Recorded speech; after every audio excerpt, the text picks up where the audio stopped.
Next है हमारे पास two sample T test paired के फॉर्मूला। अब आपने अगर मेरा प्रीवियस वीडियो नहीं देखा है जिसमें मैंने पेयर्ड और unpaired two sample T test के बीच में डिफरेंस बताया था, तो वो आप जाके देख सकते हैं दोनों में डिफरेंस क्या होता है। अभी के लिए हम फॉर्मूला स्टार्ट करेंगे। सबसे पहला फॉर्मूला जो आपको इसमें ध्यान रखना है वो ये है, D bar is equal to summation of D divide by N. अब ये जो डी बार है, D bar is basically mean of differences.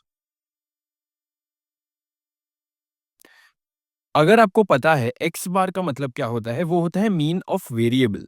लेकिन इस केस में हमारे पास है मीन ऑफ डिफरेंसेस जो कि डी बार से रिप्रेजेंट किया जाता है। नेक्स्ट हमारे पास एज यूजुअल स्टैंडर्ड डिविएशन का फॉर्मूला है। स्टैंडर्ड डिविएशन के लिए हम यूज करेंगे summation of D square minus N times D bar the whole square divide by N minus one. अब इस केस में हमारे पास जो डिग्रीज ऑफ फ्रीडम है, डिग्रीज ऑफ फ्रीडम वो हमारे पास है एन माइनस वन। अब ये n माइनस वन क्यों है? इवन दो मैंने लास्ट टाइम कहा था कि टू सैंपल टी टेस्ट में n1 plus n2 minus two होना चाहिए, लेकिन पेयर्ड टी टेस्ट में, two sample paired T test में ये एक्सेप्शन क्यों है? ये हम सम जब हम देखेंगे, न्यूमेरिकल जब हम देखेंगे, तब हम देखेंगे कि क्यों ये n माइनस वन हो जाता है इसका फॉर्मूला। अभी के लिए हम नेक्स्ट आगे बढ़ते हैं, टी वैल्यू का फॉर्मूला देखते हैं हम। टी वैल्यू का फॉर्मूला हो जाता है D bar into root n divide by standard deviation. So ये तीन फॉर्मूला आपको याद रखने हैं टू सैंपल टी टेस्ट में पेयर्ड। ओके, सो अब हमारे पास है न्यूमेरिकल। अब हम यहाँ पर देख सकते हैं कि to verify a course in biostatistics improved performance a similar test was given to 12 participants before and after the course. इसमें बेसिकली किया क्या गया है, पहले एक बायोस्टैटिस्टिक्स का एग्जाम लिया गया बिफोर कोर्स वाज कवर्ड, यानी कि इसके पहले की सिखाया गया कुछ, एक एग्जाम ली गई और उसमें ये सभी स्कोर्स आए 12 पार्टिसिपेंट्स के, और उन्हीं सेम 12 पार्टिसिपेंट्स के स्कोर ये आए after the course was taught. यानी बायोस्टैटिस्टिक्स एक बार सिखा देने के बाद पूरा कोर्स, वही सेम 12 पार्टिसिपेंट्स के ये स्कोर्स आए एक सिमिलर टेस्ट पर। ये आपको क्वेश्चन में दिया हुआ है। अब आप इसमें से डिड्यूस कर सकते हो क्यों हमारा degrees of freedom n minus one आता है। क्योंकि हमने जो अनपेयर्ड टेस्ट देखा था इसके पहले, उसमें हमारे पास दो सेपरेट सैंपल ग्रुप्स थे, इसलिए हमने n1 plus n2 minus two किया था। लेकिन यहाँ पर हमारे पास एक ही सैंपल ग्रुप है जो जिनका रीडिंग जो है वो हमने अलग टाइम पे लिया हुआ है। ये था बिफोर द कोर्स, ये सब रीडिंग्स बिफोर द कोर्स थे, और ये सभी रीडिंग्स आफ्टर द कोर्स थे। इस वजह से हमारे पास इधर सैंपल ग्रुप एक ही है। सो हम यहाँ पर जो डिग्रीज ऑफ फ्रीडम है वो n माइनस वन ही लेंगे, ना कि n1 plus n2 minus two. सो ये तो हो गया हमारा न्यूमेरिकल का क्वेश्चन। अब हम सबसे पहले इसमें नल हाइपोथेसिस और अल्टरनेटिव हाइपोथेसिस स्टेट करेंगे। ऑब्वियसली नल हाइपोथेसिस हमें स्टेट करना है, there is no significant difference between the marks obtained before and after the course. लेकिन हमें फाइनली क्वेश्चन में दिया क्या गया है, वॉज द कोर्स यूजफुल। अब एक पर्टिकुलर कोर्स यूजफुल कब होगा? ये कोर्स यूजफुल तब होगा जब, अब अगर आपने बायोस्टैटिस्टिक्स सिखा दिया, उसके पहले स्कोर कम था और उसके बाद स्कोर ज्यादा है, तो उस केस में हम कह सकते हैं कि कोर्स यूजफुल था। लेकिन नल हाइपोथेसिस में हमें दिया गया है there is no significant difference between the marks obtained before and after the course. So इस केस में हम लिखेंगे कि course has not been useful, क्योंकि कोई डिफरेंस नहीं है दोनों मार्क्स में।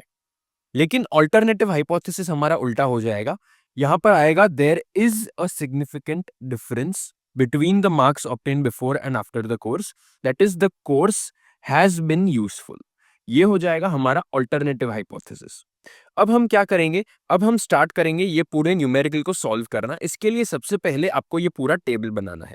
अब आपके पास पार्टिसिपेंट्स हैं, मैंने यहाँ पर अल्फाबेटिकली नेम किया है सभी पार्टिसिपेंट्स को। आप नंबर वाइज भी कर सकते हो, कोई प्रॉब्लम नहीं है, लेकिन यहाँ पर भी नंबर्स आएंगे, इसलिए मैंने यहाँ पर प्रेफरेबली अल्फाबेटिकली नेम किया हुआ है।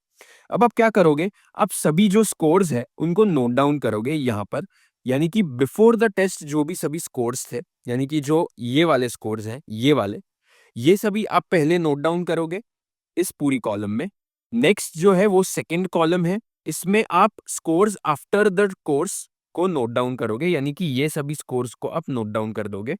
ये दोनों एक बार आपका हो गया, बाद में आप ये वाला जो स्कोर है यहां पर आपने लिखा होगा, उसमें से इसको सब्ट्रैक्ट कर दोगे और आपको आंसर आ जाएगा ये, यानी कि 2 माइनस वन, उसे कहा जाता है डी। अब ये हो गया हमारा डी, और लास्ट बट नॉट लीस्ट आपको ये वैल्यू को स्क्वायर कर देना है, जिससे आपको मिल जाएगा डी स्क्वायर। अब फाइनली आपको क्या करना है, यहाँ पर आपको समेशन डी निकालना है और यहाँ पर आपको समेशन डी स्क्वायर निकालना है। सो एक बार आपको ये दो वैल्यूज मिल जाए, फिर हम आगे का पार्ट सॉल्व करेंगे। लेकिन मैं ये पूरी वैल्यू कैलकुलेशन जो करना है हमें ये पूरे टेबल में, वो स्किप करके सीधा मेरी वैल्यूज पे लेके जाऊंगा आपको। आप एक बार कैलकुलेट करके देखना और बाद में मेरी वैल्यूज के साथ क्रॉस चेक कर लेना। अब अगर आपने ये पूरा टेबल सॉल्व कर लिया है, तो आपको कुछ ऐसी वैल्यूज आनी चाहिए।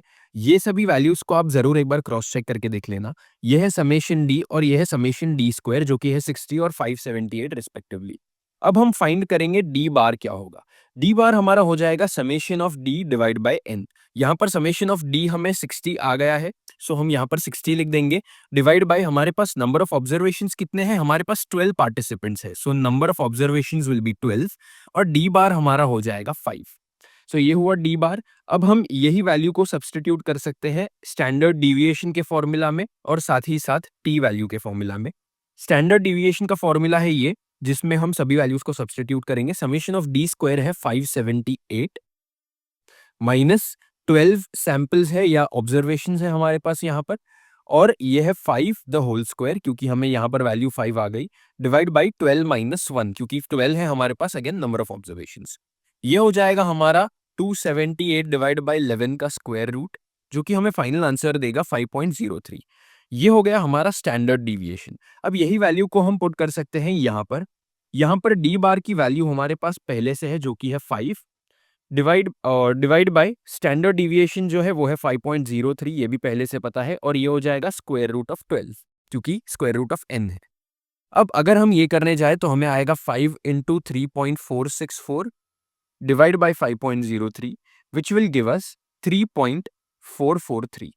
तो ये आ गई हमें टी वैल्यू। अब ये है कैलकुलेटेड टी वैल्यू, सो हम इसे यहाँ पर लिख देंगे 3.443। इसी के साथ हमें टेबल टी वैल्यू भी फाइंड करनी है अगेन। सो यहाँ पर हमारे पास ऑब्वियसली अगेन है टू टेल्ड टी टेस्ट, क्योंकि यहाँ पर इंक्रीज या डिक्रीज या ऐसा कुछ नहीं दिया हुआ है पूरे न्यूमेरिकल के क्वेश्चन में। सो यह है टू टेल्ड टी टेस्ट।